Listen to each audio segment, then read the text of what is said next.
Welcome to స్వతంత్ర. నేను విజయ్. ముందుగా హెడ్లైన్స్ చూద్దాం. సచివాలయంలో సీఎం రేవంత్ రెడ్డి సమీక్ష. ధాన్యం కొనుగోలు, రాష్ట్ర ఆర్థిక పరిస్థితిపై ఆరా.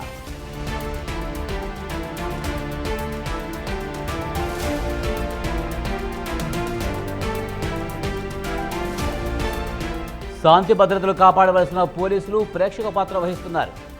రాజకీయ కక్షతోనే దాడులకు పాల్పడుతున్నారన్న సజ్జల.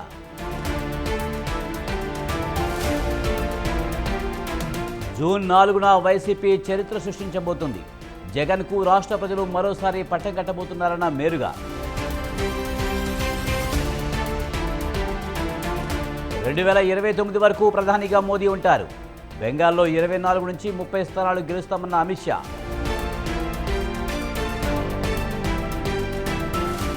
మహిళా కార్యకలాపాలపై నిఘా వేయడం ఏంటి? అమిత్ షాపై ప్రియాంక గాంధీ ఫైర్.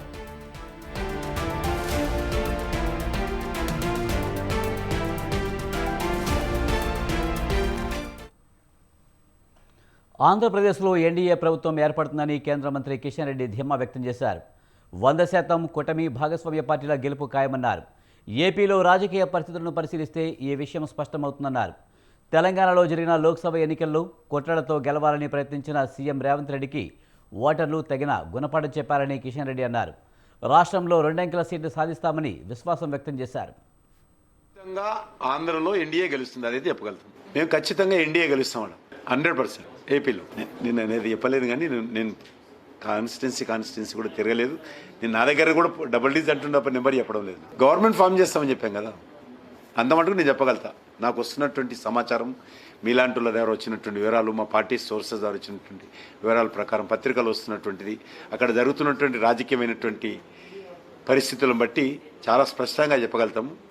అక్కడ ఎన్డీఏ భాగస్వామ్య పార్టీలు గెలవబోతున్నాయని దాని మీద కఠినంగా వివరించాలి. ఈరోజు ఎలక్షన్ కమిషన్ కూడా స్పందించింది. ఎలక్షన్ కమిషన్ కూడా చీఫ్ సెక్రటరీని, డీజీపీని పిలిచినట్టు టీవీలో చూశాను. నేను ఖచ్చితంగా దాని మీద కఠినంగా వివరించాల్సిన అవసరం ఉంది. ఈరోజు సంతోషం ఏంటంటే తెలంగాణలో చాలా సంయమనంతో, చిన్న ఇన్సిడెంట్ లేకుండా, అక్కడక్కడ మజ్లిస్ పార్టీ కొంత చేసినప్పుడు కూడా చాలా సంయమనంతో ఒక ఆదర్శంగా ఎన్నికలు జరిగినాయి. ఏపీ ఎన్నికల పర్వంలో అత్యంత కీలక ఘట్టమైన పోలింగ్ ప్రక్రియ ముగియడంతో ఆంధ్రలోనూ ఫలితాలపై ఉత్కంఠ నెలకొంది. ఇక రాష్ట్రంలో రికార్డు స్థాయిలో ఓటింగ్ శాతం నమోదుతో ఎవరికి వారు గెలుపు అంచనాల్లో ఉన్నారు. అధికార ప్రతిపక్ష పార్టీ నేతలు మరి పోలింగ్ శాతం పెరగడానికి కారణాలేంటి? ఓటు పోటెత్తడం దేనికి సంకేతం? వైసీపీ మరోసారి అధికార పీఠాన్ని కైవసం చేసుకోనుందా, లేదంటే విపక్ష కూటమిదే అధికారమా? Let's watch the story.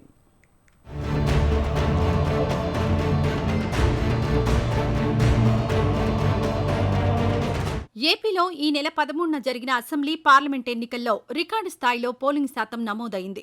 ఇదే విషయాన్ని ఎన్నికల ప్రధానాధికారి ముఖేష్ కుమార్ మీనా వెల్లడించారు. రాష్ట్ర వ్యాప్తంగా 81.6% పోలింగ్ నమోదైనట్టు తెలిపారు. ఈవీఎంల ద్వారా 80.59%, పోస్టల్ బ్యాలెట్ ఓట్లు 1.10% మేర ఓటింగ్ నమోదైనట్లు తెలిపారు. జిల్లాల వారీగా అత్యధికంగా ప్రకాశం, చిత్తూరు జిల్లాల్లో 87.09 పోలింగ్ శాతం నమోదు కాగా, అత్యల్పంగా విశాఖ జిల్లాలో 68.63% ఓట్లు పోలైనట్లు ఆయన వివరించారు. అసెంబ్లీ నియోజకవర్గాల వారీగా చూసుకుంటే దర్శిలో అత్యధికంగా 90.91%, తిరుపతిలో అత్యల్పంగా 63.32% పోలింగ్ నమోదైనట్లు తెలిపారు. ఇక 2019లో 79.77% పోలింగ్ నమోదైందని, గతంతో పోలిస్తే ఈవీఎంలో 1% ఎక్కువ నమోదైనట్టు ఆయన వెల్లడించారు. మరోపక్క సార్వత్రిక ఎన్నికల పోలింగ్లో ఏపీ రికార్డును సొంతం చేసుకుంది. దేశంలో 4 విడతలుగా జరిగిన ఎన్నికల్లో ఆంధ్రప్రదేశ్లోనే అత్యధికంగా పోలింగ్ నమోదైంది. ఓన్లీ ఈవీఎం పోల్ చూస్తే మనకు polling percentage is 80.66 is the exact percentage finalized yesterday night. 80.66% final voting percent EVM polled votes. 2014లో మనకు పర్సంటేజ్ వాజ్ 78.41%. 2019లో 79.77%. సో ఈసారి ఆల్మోస్ట్ 1% ఈవీఎంలోనే ఇంక్రీజ్ అయింది. తర్వాత male members 1,64 lakh, further digits మేము మీకు నోట్లో ఇస్తాము. And female voters 1,69 lakh. రాష్ట్రంలో జరిగిన ఎన్నికల్లో ఓటు వేసేందుకు జనం భారీగా పోటెత్తారని, ఎన్నడూ లేనంత ఉత్సాహాన్ని చూపించారని తెలిపారు సీఈఓ మీనా. సాయంత్రం 6 గంటలకు పోలింగ్ ముగియాల్సి ఉన్నా 6 తర్వాత పెద్ద సంఖ్యలో ఓటర్లు పోలింగ్ కేంద్రాల్లో ఉండి ఓటు వేశారని, సాయంత్రం 4 తర్వాత మళ్లీ ఓటర్ల సంఖ్య పెరిగిందన్నారు. చివరి పోలింగ్ కేంద్రంలో మరుసటి రోజు తెల్లవారుజాము 2 గంటల వరకు పోలింగ్ జరిగిందని, ఈ కారణంగానే ఈవీఎంలను అప్పగించేందుకు ఆలస్యమైనట్టు తెలిపారు. ఇక కొన్ని చోట్ల వాతావరణ సమస్యలు, పోలింగ్ ఆలస్యం కావడం, కోనసీమ, శ్రీకాకుళంలో వర్షాల వల్ల మరుసటి రోజు తెల్లవారుజాము వరకు పోలింగ్ జరిగినట్టు ఆయన వివరించారు. ఎన్నికలు పూర్తయిన తర్వాత అబ్జర్వర్లు రీపోల్ చేయాలో వద్దో నిర్ణయించిన తర్వాత తుది గణాంకాలు ఖరారు చేసినట్టు తెలిపారు. అలాగే ఈవీఎంలను పగలగొట్టిన చోట కూడా వెంటనే పోలింగ్ కొనసాగించినట్టు చెప్పారు. రాష్ట్రంలో ఎక్కడా అబ్జర్వర్లు రీపోలింగ్కు సిఫారసు చేయలేదని, 175 అసెంబ్లీ, 25 పార్లమెంట్ కేంద్రాలకు చెందిన ఈవీఎంలను స్ట్రాంగ్ రూమ్లలో భద్రపరిచినట్టు వెల్లడించారు. ఇక రాష్ట్రంలోని 33 ప్రాంతాల్లో 350 స్ట్రాంగ్ రూమ్లు ఏర్పాటు చేసినట్టు తెలిపారు సీఈఓ ముఖేష్ మీనా. అసెంబ్లీకి వేరుగా, లోక్సభకు వేరుగా కేంద్రాలను ఏర్పాటు చేశామన్నారు. అసెంబ్లీ కాన్స్టిట్యున్సీకి వస్తే దర్శి హైయెస్ట్ పోలింగ్ జరిగింది 90.91%. పార్లమెంటరీ కాన్స్టిట్యున్సీలో ఒంగోల్ హైయెస్ట్ ఓటింగ్ జరిగింది 87.06. అసెంబ్లీలో లోయెస్ట్ తిరుపతి 63.32. లాస్ట్ టైం 2019లో తిరుపతిలో 65.9 ఉంది. సో కొద్దిగా అక్కడ తగ్గింది. ఇక పోలింగ్ సందర్భంగా ఏపీలో చోటు చేసుకున్న ఉద్రిక్త పరిస్థితులపై కూడా మాట్లాడారు సీఈఓ మీనా. ఈ ఘటనలను నియంత్రించడానికి ప్రయత్నిస్తున్నామన్నారు. పోలింగ్ తర్వాత తాడిపత్రి, మాచర్ల, చంద్రగిరి, నర్సరావుపేటల్లో ఘర్షణలు జరిగాయని, మంగళవారం నుంచి డీజీపీతో సంప్రదింపులు చేస్తున్నట్టు తెలిపారు. ఎన్నికల సంఘంతో చర్చించిన తర్వాత 4 చోట్ల 144 సెక్షన్ విధించి అదనపు బలగాలను తరలించామని, స్థానిక పరిస్థితుల్ని అదుపులోకి తీసుకొచ్చామన్నారు. అల్లర్లకు కారణమైన వారిపై చర్యలు తీసుకుంటున్నట్టు వెల్లడించారు. పోలింగ్ అయిన తర్వాత కొన్ని ఏరియాస్లో చాలా స్పెషలీ 4 ఏరియాస్, తాడిపత్రి, మాచర్ల, చంద్రగిరి, తర్వాత Narasaraopet. These are the 4 areas where lot of incidents were reported after the poll.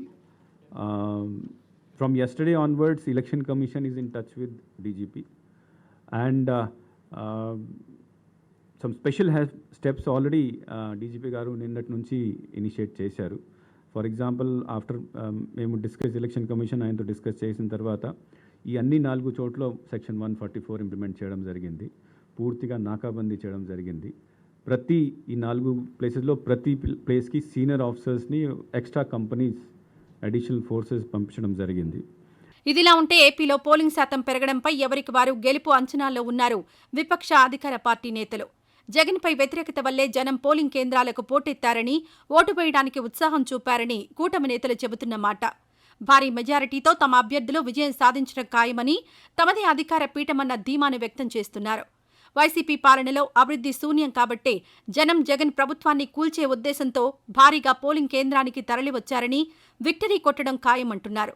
ఇక ఇదే భ్రమలో వైసీపీ నేతలు కూడా ఉన్నారు. తమ ప్రభుత్వంలో సంక్షేమ పథకాలు అందాయని, ఇంటింటికి తమ సంక్షేమ ఫలాలు చేరాయి కాబట్టే ఓటర్లు పెద్ద సంఖ్యలో ఓటు వేశారని చెబుతున్నారు. మరి అధికార, ప్రతిపక్ష పార్టీలు చెబుతున్నట్టు ప్రజలు ఎవరి వైపు నిలిచారు? జగన్కు మద్దతిచ్చారా, లేదంటే విపక్ష కూటమిని గెలిపించేందుకే పోటెత్తారా అన్నది తెలియాలంటే మాత్రం ఎన్నికల ఫలితాల వరకు వేచి చూడాల్సిందే.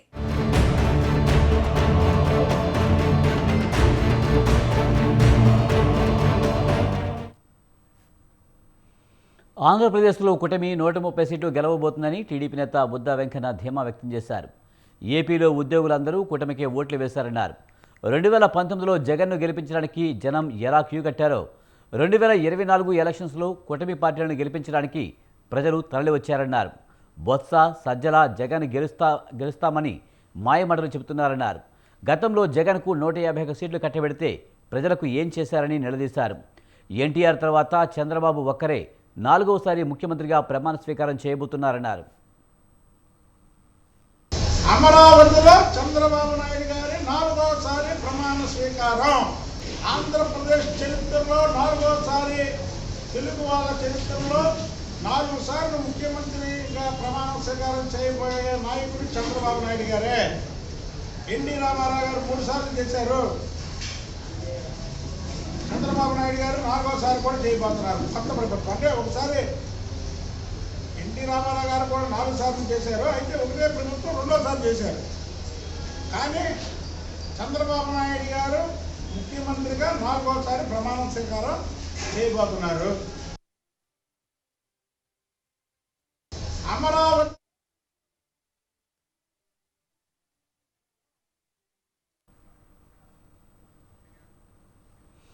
ఏపీ ఎన్నికల్లో స్పెషల్ ఆఫ్ అట్రాక్షన్గా నిలిచింది పిఠాపురం. పోలింగ్ శాతంలో రికార్డు బద్దలుగొట్టి ఎలక్షన్ వేళ అందరి చూపుని తన వైపుకు తిప్పుకుంది. అందుకు కారణం జనసేన అధినేత పవర్ స్టార్ పవన్ కళ్యాణ్ బరిలో నిలవడమే. ఇంతకీ పిఠాపురం రికార్డు సృష్టించడానికి కారణాలేంటి? పవనోత్సాహమే అందుకు రీజనా? Watch the story.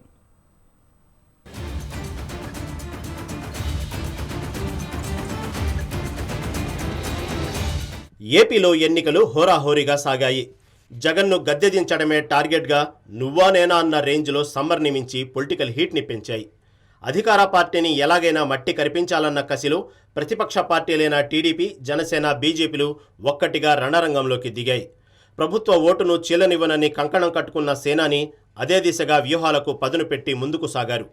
ముందుగానే బీజేపీతో పొత్తు పెట్టుకున్న పవన్ కళ్యాణ్ ఎన్డీఏ కూటమి నుంచి బయటకు వచ్చిన తెలుగుదేశం పార్టీని మళ్లీ అదే కూటమిలో చేర్చేందుకు పెద్దన్న పాత్ర పోషించారు.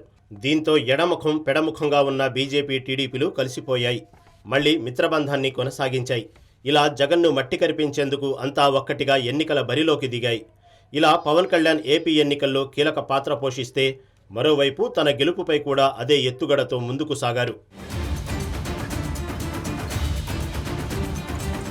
గత ఎన్నికల్లో గాజువాక, భీమవరం నుంచి పోటీ చేసి ఒక పార్టీ అధినేతగా చిత్తుగా ఓడిపోయారు. దీంతో ఎలాగైనా ఈసారి పరువు నిలబెట్టుకోవాల్సిన పరిస్థితిలో కాపులు ఎక్కువగా ఉన్న పిఠాపురం నుంచి ఎన్నికల బరిలో నిలిచారు. వైసీపీ అభ్యర్థి వంగా గీత ఓటమే టార్గెట్గా తన గెలుపే లక్ష్యంగా పావులు కదిపారు. ఈ కారణంగానే పిఠాపురంలో ఓటింగ్ శాతం దుమ్ము లేపిందని టాక్ వినిపిస్తోంది. గతంలో ఎన్నడూ లేనంతగా జనం ఓటు కోసం పోటెత్తారని, అందుకే రికార్డు స్థాయిలో ఈసారి 86.63% పోలింగ్ నమోదైందని చెబుతున్నారు రాజకీయ వర్గాలు. పవనోత్సాహమే ఇందుకు కారణమై ఉండవచ్చని భావిస్తున్నారు. ఈ సందర్భంగా మనం ఓసారి గత ఎన్నికల్లో పోలింగ్ సరళి చూసుకుంటే 2014లో 79.44%, 2019లో 80.92% అని లెక్కలు చెబుతున్నాయి. దీన్ని బట్టి చూస్తే ఈసారి ఓటింగ్ పోటెత్తిందని అర్థమవుతోంది. ఇక పిఠాపురం బరిలో నిలిచిన పవన్ కళ్యాణ్ మొదటి రోజు నుంచే గ్రౌండ్ వర్క్ షురూ అయింది. జనసేన పార్టీకి చెందిన కార్యకర్తలు, నేతలు ప్రచారాన్ని ముమ్మరం చేశారు. ఓటేసేందుకు యువత, ఉద్యోగులు, వృద్ధులు భారీగా క్యూ కట్టారు. ఉపాధి, ఉద్యోగం, చదువు కోసం పొరుగు రాష్ట్రాలు, విదేశాలకు వెళ్లిన యూత్ అంతా పిఠాపురానికి తరలి వచ్చింది. వారికి ప్రయాణ ఖర్చులు తడిసి మోపెడైనా, టికెట్లు దొరకకపోయినా స్వస్థలాలకు చేరుకున్నారు. గత ఎన్నికల్లో వచ్చి ఓటేయడానికి మొగ్గు చూపని వారు సైతం ఈసారి హాజరయ్యారు. మరోవైపు మెగా ఫ్యామిలీ, సినీ, బుల్లితెర నటులు నిత్యం క్షేత్రస్థాయిలో ఉంటూ ముమ్మరంగా ప్రచారం చేశారు.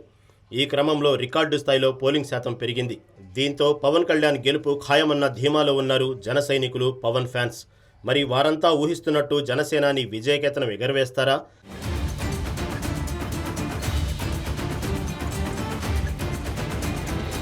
లేదంటే అధికార పార్టీ నేతలు చెబుతున్నట్టు జగన్ అమలు చేస్తున్న సంక్షేమ పథకాల కారణంగానే ఓటింగ్ శాతం పెరిగిందా? వంగా గీత గెలుపు ఖాయమా అన్నది ప్రస్తుతం ఉత్కంఠ రేపుతోంది.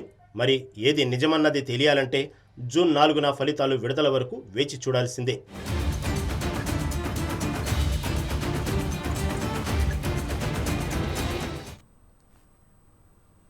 పార్లమెంట్ ఎన్నికల సంగ్రామం ముగిసింది. అభ్యర్థుల భవితవ్యం ఈవీఎంలలో నిక్షిప్తమై ఉంది. ఖమ్మం పార్లమెంటు నియోజకవర్గ పరిధిలో 76.09% ఓటింగ్ నమోదైంది. భారీ పోలింగ్ జరగడంతో కాంగ్రెస్, బీఆర్ఎస్, బీజేపీ అభ్యర్థులు ఎవరికి వారు గెలుపుపై ధీమాతో ఉన్నారు.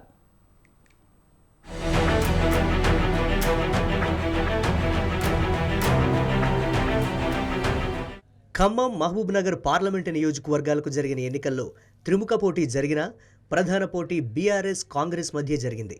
ఫలితాలు తేలేందుకు 20 రోజుల సమయం ఉండడంతో అభ్యర్థుల నుంచి లోతైన విశ్లేషణ జరుగుతోంది. ఈ నియోజకవర్గంలో హస్తం హవా కొనసాగినట్లు పోలింగ్ సరళిని బట్టి విశ్లేషకులు భావిస్తున్నారు.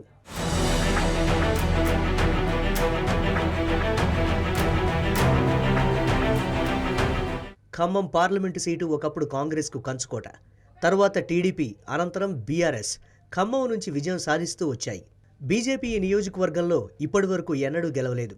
బీఆర్ఎస్ అభ్యర్థి నామ నాగేశ్వరరావు 4 సార్లు నెగ్గి 5వ తన అదృష్టాన్ని పరీక్షించుకుంటున్నారు. 5 నెలల క్రితం కాంగ్రెస్ పార్టీ అధికారంలోకి వచ్చింది. 2 నియోజకవర్గాల్లోని మెజారిటీ అసెంబ్లీ సెగ్మెంట్లలో కాంగ్రెస్ గెలిచింది. దీంతో తర్వాత కాంగ్రెస్ హవానే కొనసాగింది. 2023 నవంబర్లో జరిగిన అసెంబ్లీ ఎన్నికల్లో ఖమ్మం పార్లమెంటు పరిధిలోని 7 అసెంబ్లీ సెగ్మెంట్లలో కాంగ్రెస్, సిపిఐ అభ్యర్థులకు కలిపి దాదాపు 2.42 లక్షల మెజారిటీ రాగా ఇప్పుడు అది తగ్గే సూచనలు కనిపిస్తున్నాయి.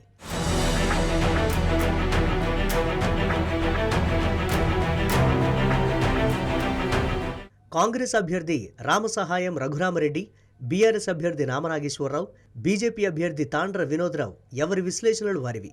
గెలుపు తమదేనన్న ధీమా కాంగ్రెస్, బీఆర్ఎస్, బీజేపీ అభ్యర్థులు వ్యక్తమవుతోంది. కాంగ్రెస్ అభ్యర్థి రామసహాయం రఘురామరెడ్డి గెలుపు తమదేనని చెప్తున్నారు.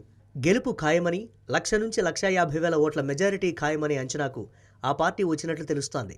6 గ్యారంటీలు, ఉమ్మడి జిల్లాల్లో 3 మంత్రులు, క్యాడర్ ఉండటం, బలమైన ఓటు బ్యాంకు కలిగి ఉండటం తమకు కలిసి వస్తాయనే ఆలోచనలో కాంగ్రెస్ పార్టీ ఉంది.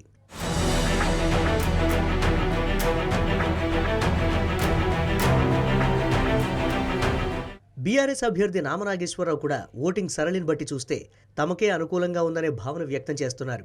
మాజీ ముఖ్యమంత్రి కేసీఆర్ పర్యటనకు భారీ స్పందన రావడం, ప్రభుత్వ వ్యతిరేకత తమకు అనుకూలంగా ఉంటుందనే ధీమా బీఆర్ఎస్ నేతల్లో ఉంది. ఇక బీజేపీ అభ్యర్థి తాండ్ర వినోద్రావు తన గెలుపుపై లెక్కలు వేయడంలో మునిగారు. మోదీ చరిష్మా, కేంద్ర ప్రభుత్వ పథకాలు తమకు ఓట్లు కురిపిస్తాయని ఆశాభావంతో ఉన్నారు.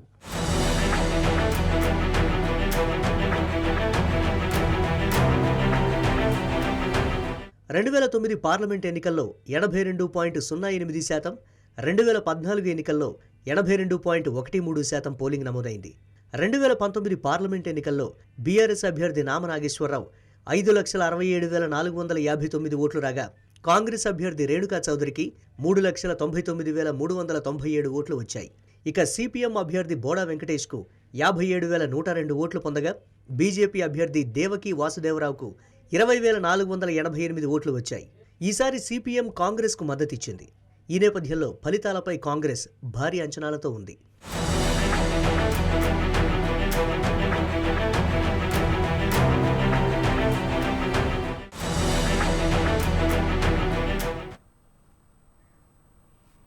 రెనోవో హాస్పిటల్స్ గ్రూప్ మరో క్యాన్సర్ కేర్ హాస్పిటల్ ప్రారంభించేందుకు ఏర్పాటు చేస్తున్నట్లు group CMD doctor P Sridhar తెలిపారు. మలక్పేటలోని బీబీ హాస్పిటల్తో ఈ మేరకు ఒప్పందం చేసుకున్నట్లు ఆయన చెప్పారు. రెనోవో హాస్పిటల్స్ గ్రూప్ విస్తరణలో భాగంగా మలక్పేటలోని బీబీ అంకాలజీ సెంటర్ను అభివృద్ధి చేస్తామని ఆయన తెలిపారు. బీబీ అంకాలజీ సెంటర్ 1984లో ఏర్పాటైంది. ఏపీ, తెలంగాణ రాష్ట్రాలలో తొలి ప్రైవేటు అంకాలజీ హాస్పిటల్గా పేరు పొందిందని బీబీ అంకాలజీ సెంటర్ తెలిపింది. రోజుకి క్యాన్సర్ పెరుగుతుంది అండ్ ఈ ట్రీట్మెంట్ అనేది చాలా లాంగ్ ట్రీట్మెంట్. ఇది అంటే పేషెంట్ ఒకసారి క్యాన్సర్ వస్తే 9 నెలల నుంచి 10 నెలలు హాస్పిటల్ రావాల్సి వస్తుంది. దాని తర్వాత మళ్ళీ ఆయనకి 1 ఇయర్కో 2 ఇయర్స్కో ఎర్లీ డయాగ్నోసిస్ మన దగ్గర అవ్వదు కాబట్టి మళ్ళీ రికరెన్స్ వస్తుంది. సో మళ్ళీ హాస్పిటల్కి రావాల్సి వస్తుంది. సో ఒక పేషెంట్ తన జీవితాంతము హాస్పిటల్కి రావడం పోవడం అనేది క్యాన్సర్లో చాలా కామన్గా చూస్తాం మనం. దీని వలన మేము ఏమనుకున్నాం అంటే హెల్త్ కేర్లో 20 ఏళ్ళ నుంచి పనిచేస్తూ ఎస్పెషల్లీ ఆంకాలజీలో పనిచేస్తున్నాం కాబట్టి క్యాన్సర్ని మనము కామన్ పబ్లిక్ డోర్ స్టెప్కి తీసుకెళ్ళాలి. అందుకే అందరూ కాన్సన్ట్రేట్ చేసినట్టు పెద్ద సిటీస్లోనే కాకుండా చిన్న చిన్న మెట్రో సిటీస్లో కూడా, టైర్ 2 సిటీస్లో, టైర్ 3 సిటీస్లో కూడా క్యాన్సర్ కేర్ని తీసుకెళ్లాలనే ఉద్దేశంతో మేము ఇండియా మొత్తం దీన్ని ఎక్స్పాండ్ చేస్తున్నాం.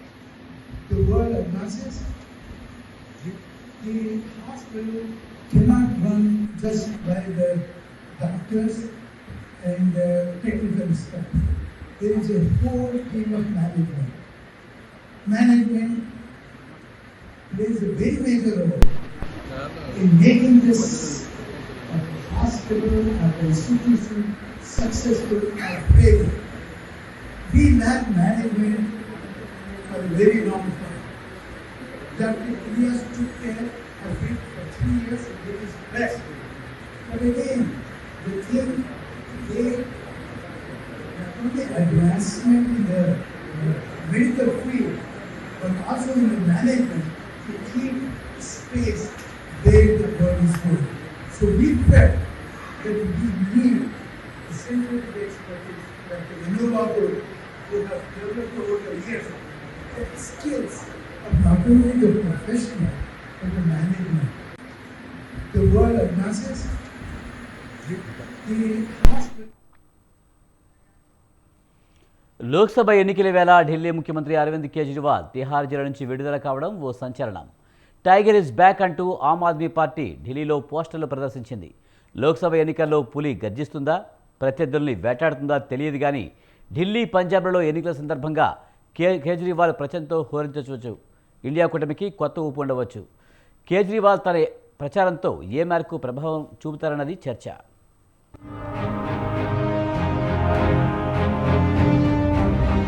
ఢిల్లీ సీఎం కేజ్రీవాల్కు బెయిల్ లభించడం అనూహ్య పరిణామం. బీజేపీ కానీ, ప్రధాని నరేంద్ర మోదీ ప్రభుత్వం కానీ కనీసం ఊహించని విషయం. బీజేపీకి పెద్ద ఝలక్ తగిలింది. కమలదళం నాయకులు, కార్యకర్తలు ఆందోళనకు గురైన మాట వాస్తవం. లోక్సభ ఎన్నికలు 3వ వంతు ముగిసిపోయిన వేళ ఆమ్ ఆద్మీ పార్టీకి కేజ్రీవాల్ విడుదల ఓ వరమే. చుక్కాని లేని పడవలా ఉన్న ఆమ్ ఆద్మీ పార్టీకి సరైన సమయంలో చక్కదిద్దే ఛాన్స్ కేజ్రీవాల్కు లభించడంతో ఆప్ కార్యకర్తలో కొత్త స్ఫూర్తినిచ్చింది.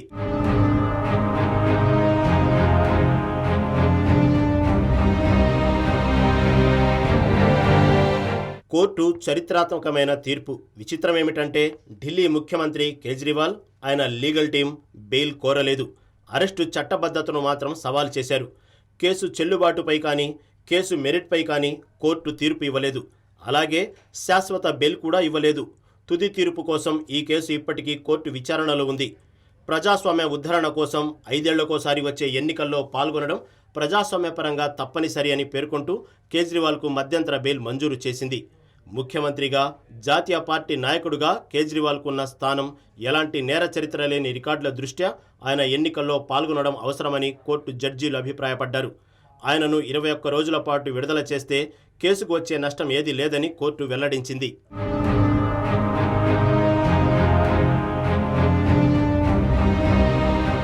కోర్టు తీర్పు కేంద్ర ఏజెన్సీలను ప్రభుత్వం దుర్వినియోగం చేస్తుందని చెప్పక చెబుతోందని న్యాయ నిపుణులు అభిప్రాయపడుతున్నారు. క్రిమినల్ ప్రొసీజర్ పేరుతో ప్రజాస్వామ్యాన్ని ఖూనీ చేయరాదని, విచారణ పేరుతో ఎన్నికల ముందు ప్రతిపక్ష నేతలను అరెస్టు చేయరాదని కోర్టు తీర్పు స్పష్టం చేయడంతో ఈ కేసులో ప్రజాస్వామ్య వాదన ప్రాధాన్యం సంతరించుకుంది. 2014, 2019లో ఢిల్లీలోని మొత్తం 7 సీట్లను బీజేపీ గెలుచుకుంది. అప్పట్లో ఆమ్ ఆద్మీ పార్టీ, కాంగ్రెస్ విడివిడిగా పోటీ చేశాయి. ఈసారి పొత్తులో భాగంగా పోటీ చేస్తున్నాయి. 2024లో బీజేపీ 10 ఏళ్ల ప్రభుత్వ వ్యతిరేకత, నిరుద్యోగం, ధరల పెరుగుదల, అవినీతి వంటి ఆరోపణల నేపథ్యంలో ఓటర్లను ఎదుర్కొంటోంది. కేజ్రీవాల్ రంగప్రవేశం నేపథ్యంలో ఈసారి ఢిల్లీలో ఎన్ని స్థానాలు బీజేపీ గెలుచుకుంటుందో.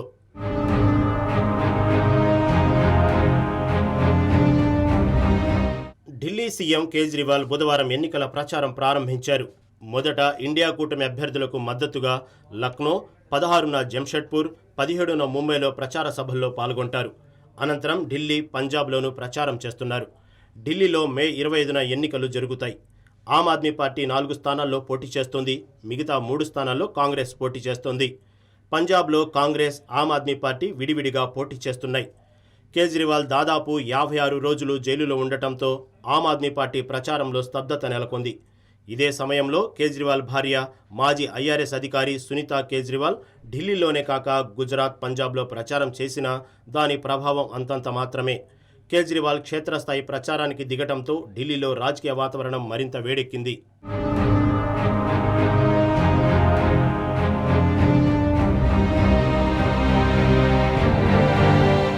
ప్రధాని మోదీతో పోలిస్తే కేజ్రీవాల్ గొప్ప వక్త కాదు, చరిష్మా కూడా తక్కువే. అయినా ధైర్యం ఎక్కువ. నిజాయితీగా సమస్యలను ఎదుర్కొంటూ బీజేపీకి లొంగకపోవడంతో చిక్కుల్లో పడ్డారు. అరెస్టు తర్వాత కేజ్రీవాల్కు సానుభూతి పెరిగింది. జైల్ కా జవాబ్ ఓట్సే అన్న ఆప్ నినాదం జనంలోకి వెళ్ళింది. నియంతృత్వంతో తాను పోరాడుతున్నానని కేజ్రీవాల్ ప్రకటించారు. మార్పు తెచ్చేందుకే రాజకీయాల్లోకి వస్తున్నానని ప్రకటించి అరంగేట్రం చేసిన ఆయన అవినీతి లేని పాలన అందించేందుకు సిద్ధమయ్యారు. అయితే ఢిల్లీ ఎక్సైజ్ పాలసీ స్కామ్తో పెద్ద గందరగోళంలో ఆప్ చిక్కుకుంది. Delhi deputy CM Sisodia arrest అయి ఏడాదైంది. కేజ్రీవాల్ ప్రచారం తర్వాత జూన్ 1న మళ్లీ జైలుకు వెళ్లాల్సిందే. ఇలాంటి నేపథ్యంలో కేజ్రీవాల్ ప్రచారం ఏ మేరకు ప్రభావం చూపుతుంది? ఆప్ రాణిస్తుందా? ఇండియా కూటమికి మేలు జరుగుతుందా? చూడాలి.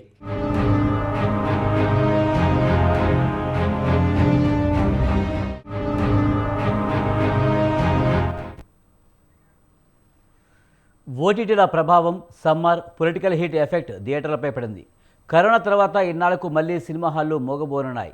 ప్రేక్షక మహాశయలు, అభిమానుల హంగామా, ఫ్యాన్స్ సందడి లేక 10 రోజుల పాటు వెలవెలబోనున్నాయి. మరి ఇందుకు కారణాలేంటి? థియేటర్లు మూసివేసే పరిస్థితి ఎందుకు వచ్చింది? Let's watch.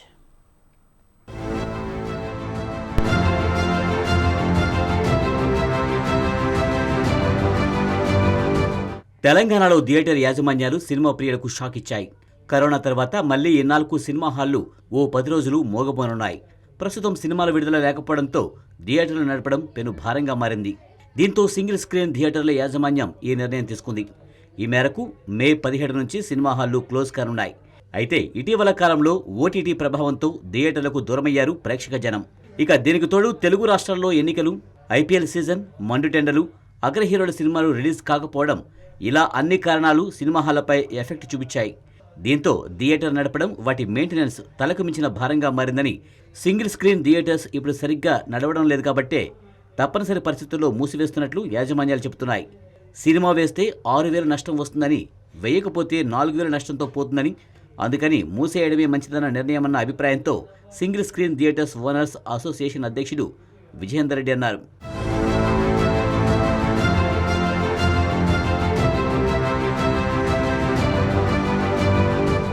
ఒకప్పుడు వేసవి వచ్చిందంటే చాలు సినిమా హాళ్లు కిక్కిరిసిపోయేవి. టికెట్లు దొరకని పరిస్థితి ఉండేది. సమ్మర్లో స్కూళ్లు, కాలేజీలకు సెలవులు ఇవ్వడంతో చాలామంది కుటుంబాలతో కలిసి థియేటర్లకు వస్తుండేవారు. ఈ కారణంగా పెద్ద పెద్ద హీరోల సినిమాలు సమ్మర్లో రిలీజ్కు సిద్ధమయ్యేవి. అయితే ఓటీటీ కారణంగా థియేటర్కు దూరమయ్యారు ప్రేక్షకులు. అంతేకాదు, ఈసారి ఎండలు మామూలుగా లేవు. 46 నుంచి 47 డిగ్రీలతో సూర్యుడు భగభగా మండిపోవడం, తద్వారా నిప్పుల వర్షం కురవడం థియేటర్లపై ప్రభావం పడింది. మరోపక్క తెలుగు రాష్ట్రాల్లో ఎన్నికలు రావడంతో చిత్రాల రిలీజ్ వెనక్కి వెళ్లాయి. దీంతో సినిమా థియేటర్లన్నీ వెలవెలబోయాయి. ఈ కారణంగా యాజమాన్యానికి వాటి మెయింటెనెన్స్ భారం తలకు మించిన వ్యవహారంగా మారింది. దీంతో చేసేదేమీ లేక రాష్ట్ర వ్యాప్తంగా ఉన్న సింగిల్ స్క్రీన్ హాళ్లను ఈ నెల 17 నుంచి మూసివేస్తూ నిర్ణయం తీసుకున్నారు యజమానులు. పెద్ద సినిమాలన్నీ పోస్ట్ పోన్ అయిపోయినాయి. మేము ఎట్లా నడిపించాలి? కరెంట్ వచ్చే లోపల మాకు నెలకు 1 మంత్ కరెంట్ బిల్ 2,20,000 30,000 వస్తుంది. ఇప్పుడు 1 మంత్ గ్రాస్ మాది ఈ థియేటర్, ఈ ఎగ్జాక్ట్ థియేటరు గ్రాస్ 1,50,000 కాలేదు, 1,70,000 కరెంట్ బిల్ కట్టినాం. అందుగురించి అవన్నీ ఎందుకు బాధపడు? ఇప్పుడు 10 మంది ఉన్నా సినిమా వేయాలి, 5 మంది ఉన్నా సినిమా వేయాలి, మాకు అంత కరెంట్ పడుతుంది. ఐపీఎల్ వచ్చింది, ఎలక్షన్ వచ్చింది, ఇవన్నీ వచ్చినడికి సినిమాలు అంతా అన్ని సినిమాలు చిన్నలు అన్ని పోస్ట్పోన్ అయిపోయినాయి. మరోవైపు మల్టీప్లెక్స్లు మాత్రం యథావిధిగా నడవనున్నాయి. అందుకు కారణం ఆ థియేటర్లలో తెలుగుతో పాటు హిందీ, ఇంగ్లీష్, హాలీవుడ్ వంటి ఇతర భాషా చిత్రాలతో వారికి గిట్టుబాటు అవుతుంది. ఒకవేళ నష్టం వస్తుందని భావిస్తే కొన్ని స్క్రీన్లు క్లోజ్ చేయడంతో వారికి భారం తగ్గే అవకాశం ఉంటుంది. సింగిల్ స్క్రీన్ థియేటర్లకు అలా కాదు. ప్రేక్షకులు కొందరు వచ్చినా వాళ్ళ కోసం ఏసీ నడపాల్సిందే. అలాగే వారికి ఇబ్బంది కలగకుండా సౌకర్యాలు ఏర్పాటు చేయాల్సిందే. మరోపక్క సిబ్బంది జీతాలు, ఇలా మెయింటెనెన్స్ తలకు మించిన భారం కావడంతో 10 రోజుల పాటు థియేటర్లు మూసివేసేందుకు నిర్ణయం తీసుకున్నాయి యాజమాన్యాలు.